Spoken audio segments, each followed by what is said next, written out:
We did it, and it's a lot of people do like that song. And it was they were trying to get it in a movie at one point on a soundtrack.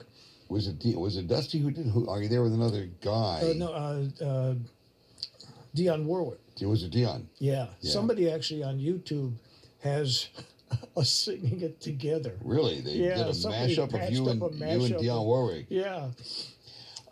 Oscar writes in from Dothan, Alabama. It says to please say hello to Dennis and tell him that my favorite is "Where Did You Come From."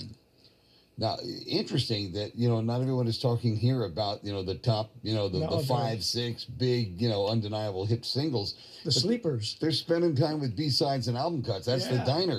We love that. That's great. Now, Where Did You Come From? That's Portrait. Where Did You Come From is also on. It's also on In One Ear. Apparently, our listeners like the, Yeah. the tail end of the Buckinghams there. Well, because everybody says, well, why did you call the album that? That was kind of, prolific. We said, no, we knew we were going out. We knew that we were writing our contract out. Oh, I see. And so we said, why don't we call it something about going away, blah, blah, blah. So I said, hey, how about in one ear and out the other? We said, no, in one ear. We mixed the two analogies, which was in one ear and gone tomorrow. We knew we were going, so we put everything into it. But Where Did You Come From was supposed to be in The Guru, the movie The Guru. And but yeah, it's interesting because those are two songs that were so outside of my box at the time, but they were good songs. They were well written songs. So a lot of people request those when I play now, and I go, "Gosh, I wish I could." Wish I could. I don't. I'll have to go listen to it and get back to Yes. you. Thanks, Oscar, for the note to the diner at SiriusXM.com. We're talking to Dennis Tufano, and more details coming up on this White Album tribute happening in LA. I wonder if there's plans to take that on the road. Sounds like a big group to take on the road. We will come back in just a moment. We're on SiriusXM Volume. I call your name, you're not there. Was not to blame for being unfair? Don't you know I can't sleep at night since you've been gone? I never weep at night. I can't go on. Don't you know I can't take it? I don't know again. I'm not gonna make it. I'm not that kind of man. Don't you know I can't sleep at night? But just the same, I never weep at night. I call your name. Oh, baby, hello. Haven't seen your face for a while. Have you quit doing time for me? Or are you still the same spoiled child? Hello. The Buckinghams during their Elton John period, which is it's amazing, actually. We all wore glasses. A movie coming about Elton called Yeah. Rocket Man Yeah, I saw next that. year. I guess it's going to be fascinating. I guess he's interesting. He's. I met Elton a number of times because in the late '70s I did an album with Bernie Taupin. I wrote the music for one of his first albums called "He Who Rides the Tiger," and so You did an album with Bernie wrote the lyrics and you wrote the music? Yeah. And who was the vocal? The artist was Bernie? Bernie, yeah.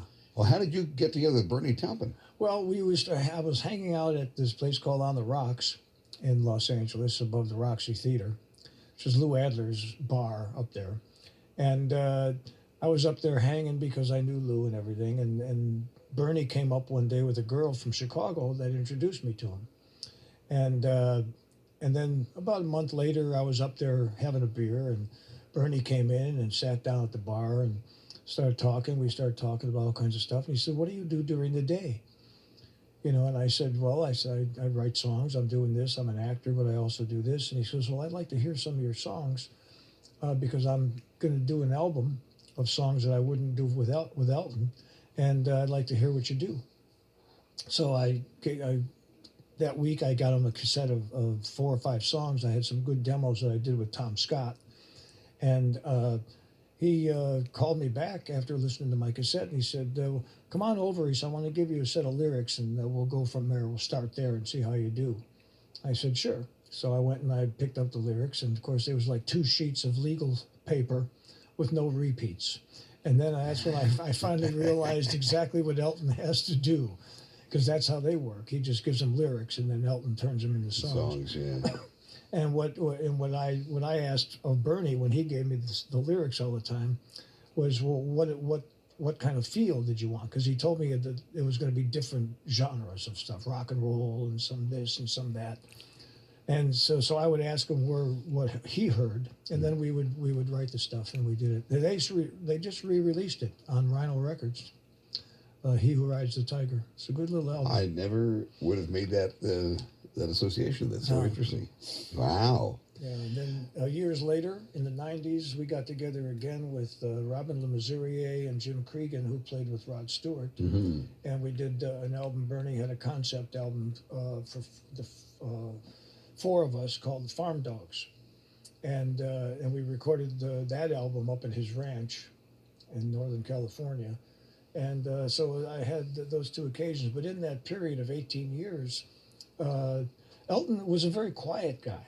Anytime I was sitting around with everybody, he was a very quiet guy. He wasn't boisterous, very, very well-spoken, very... Well, hopefully he'll be boisterous in this movie, or it's going to be I think it'll have to be more about his flamboyance and his persona. Yeah, his stage persona. And who knows what he was like, back then, offstage. Did you never got to work at Caribou Ranch? No. You, that window would have been in the 70s had you continued working with Jim. Yeah. Exactly. But where were most of the Buckingham's records made? Once you got to Columbia, New York? We did New York. We did singles in New York. And L.A., we did vocals. We did wherever we were close to one coast or the other, they would always pull us off the road and put us in to do basic tracks and do some vocals. Note from listener Kevin, who says that he always thought, when he first heard Kind of a Drag, he thought it was by Neil Diamond. Have you ever heard that? No. Me neither. No. I don't know. Thanks, Kevin, for the note. He said that the voice, we like Black is Black. People always say they thought it was Gene Pitney, right? Which that one I get. I never thought about this. Let's make sure we talk about. You're fascinating. I can sit and talk about, and there's so much to learn about Chicago, the city, rock and roll and R&B and blues and all of it, but the brass, the horns, that whole club scene that spawned that box of groups that came out of like Chicago. Crying Shames, who really never made it nationally in a big way. Good band. They were like our Beach Boys, They were they made some great pop singles that were huge hits in and they Chicago. were a very good band live. They were really a good band live.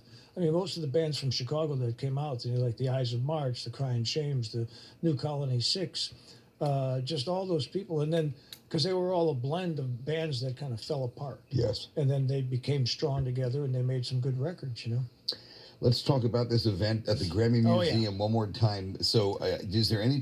This is a tribute to the White Album. There'll be some incredible musicians from all different genres. All over, from everywhere. It's like when they gave me the list of people who were involved, I was like, oh my God, thanks for calling me. It's going to be it's going to be cool to be there for you. Oh God, very hip. 2 shows on Saturday at 4 and 7. I think it's 4 and 7, but you can check out their site. The Grammy Museum site. Grammy Museum site. It's a tribute to the White Album this coming Saturday. Any chance of this thing going on the road or going outside of L.A.? Nobody's talked about that yet. I think they're waiting to see how it really comes out because basically we haven't even rehearsed yet. It's like, we've all been given or chose some songs and then they're tossing them back and forth. What are you going to do? I'm going to do Revolution 1. Dear Prudence, perhaps, Glass Onion. John Lennon stuff. Yeah, a lot of the Lennon stuff. The new album sounds great. Giles Martin went in and did a whole remix on it, and it's a beautiful box, and it's a great LP.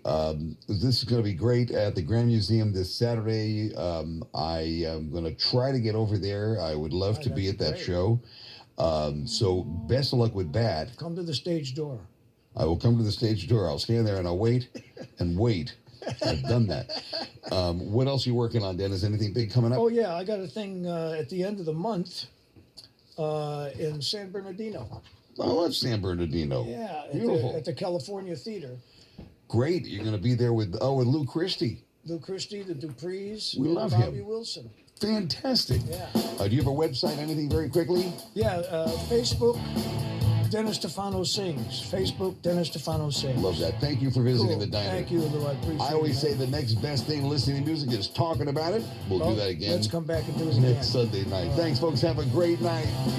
Lou Simon and Ella. You want stories? I got stories. I wrote a song for Whitney Houston, and I was so excited about Whitney Houston doing this song. And she was so